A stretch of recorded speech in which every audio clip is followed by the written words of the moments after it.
Buenas tardes, compañeros y maestra. Nosotros somos el equipo 2 de la materia de transiciones de fase en la carrera de Ingeniería en Materiales. En este video hablaremos sobre los cambios en las propiedades que acompañan en la precipitación.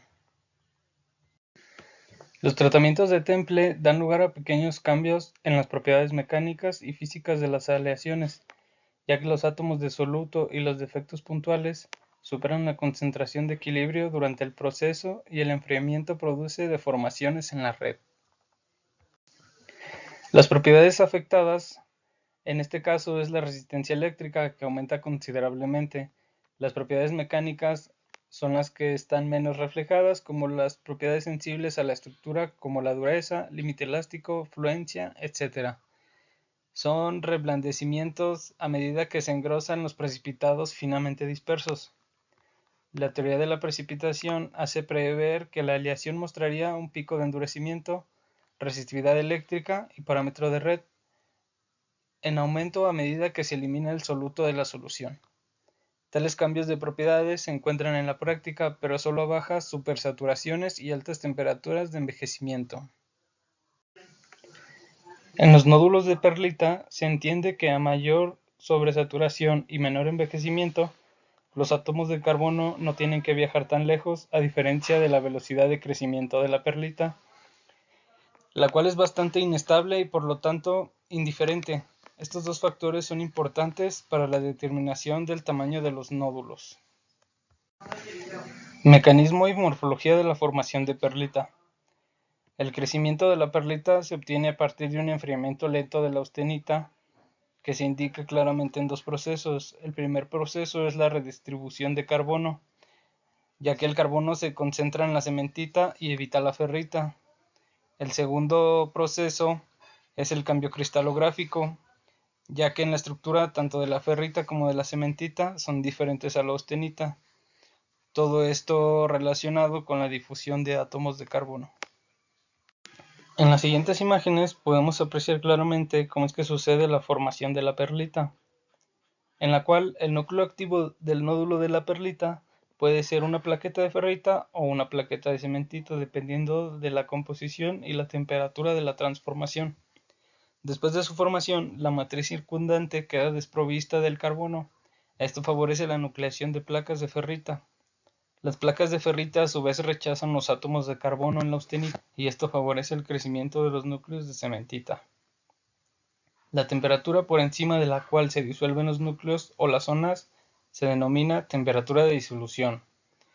En el envejecimiento prolongado a la transformación, se forman núcleos más grandes, característicos, y la aleación se vuelve a endurecer. El proceso de reversión solo puede ser reversible si no se vuelve a endurecer a la temperatura superior. Cambios estructurales durante la precipitación. Los cambios microestructurales que se producen durante las etapas iniciales del envejecimiento son demasiado finos para ser disueltos por el microscopio óptico. En estas primeras fases es donde se producen los cambios más profundos en las propiedades. Para estudiar el proceso de estos cambios es necesario técnicas más sensibles y refinadas de difracción de rayos X y la microscopía electrónica de barrido. Las dos técnicas básicas de rayos X son importantes para estudiar la reagrupación de átomos durante las primeras etapas del envejecimiento. Estas dependen de la detección de la radiación dispersa lejos de las principales líneas o puntos de difracción.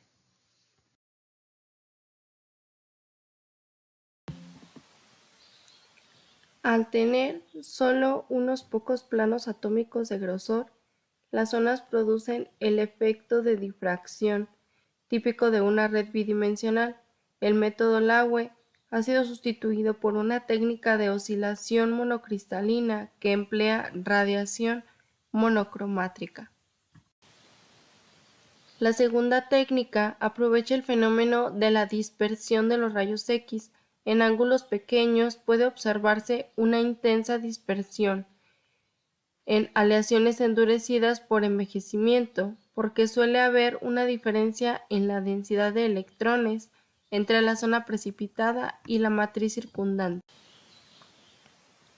Las imágenes de difracción de electrones tomadas de zonas seleccionadas de la muestra en el microscopio permiten obtener información adicional importante sobre la estructura de una precipitación. En determinadas condiciones se puede observar la interacción de las dislocaciones móviles y los precipitados. Esto conduce naturalmente a una comprensión más completa del mecanismo de endurecimiento. Las técnicas de rayos X, como las de microscopía electrónica, muestran que en prácticamente todos los sistemas de endurecimiento por envejecimiento, el precipitado inicial no tiene la misma estructura que la fase de equilibrio. En su lugar, se sigue una secuencia de envejecimiento, zonas precipitadas intermedias y precipitado de equilibrio. La energía superficial de los precipitados domina el proceso de nucleación, de modo que para el tipo incoherente de precipitado, los núcleos deben superar cierto tamaño mínimo antes de que puedan nuclear una nueva fase. La condición para la coherencia suele requerir que el precipitado deforme su red de equilibrio para ajustarse a la de la matriz o que adopte una red metaestable.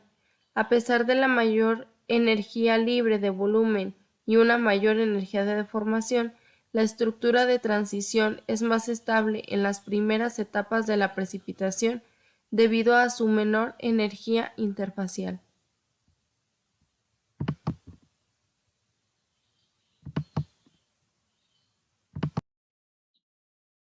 Reacciones de precipitación. Las reacciones de precipitación se producen en una gran variedad de aleaciones. Como se muestra en la siguiente tabla 8.1, tenemos ejemplos de aleaciones aluminio-cobre, cobre-berilio, hierro-carbono, níquel con aluminio y titanio. Pero de todos los ejemplos mencionados, el sistema de aleación aluminio-cobre presenta el mayor número de etapas intermedias. Como se muestra en la tabla, aparecen una gran variedad de etapas intermedias. Por consiguiente, es el sistema más estudiado. Tiempo de envejecimiento. Al envejecer a temperaturas más elevadas, puede omitirse una o varias etapas intermedias. Y como se muestra en la figura 8.2, nos muestra de manera gráfica cómo se lleva a cabo este proceso de envejecimiento. En el eje de las Y tenemos en el nivel de dureza y en el eje de las X tenemos la temperatura y el tiempo que se requiere para que se lleve a cabo este envejecimiento. Y dentro de esta gráfica nos muestra los dos procesos. El primer proceso GP se interpreta como agrupaciones de átomos de cobre en forma de placas segregados en planos de la matriz de aluminio. Y en el segundo proceso, GP2, que es representado por las líneas punteadas, nos habla de cómo se describe mejor un precipitado intermedio coherente en lugar de una zona, ya que tiene una estructura cristalina definida.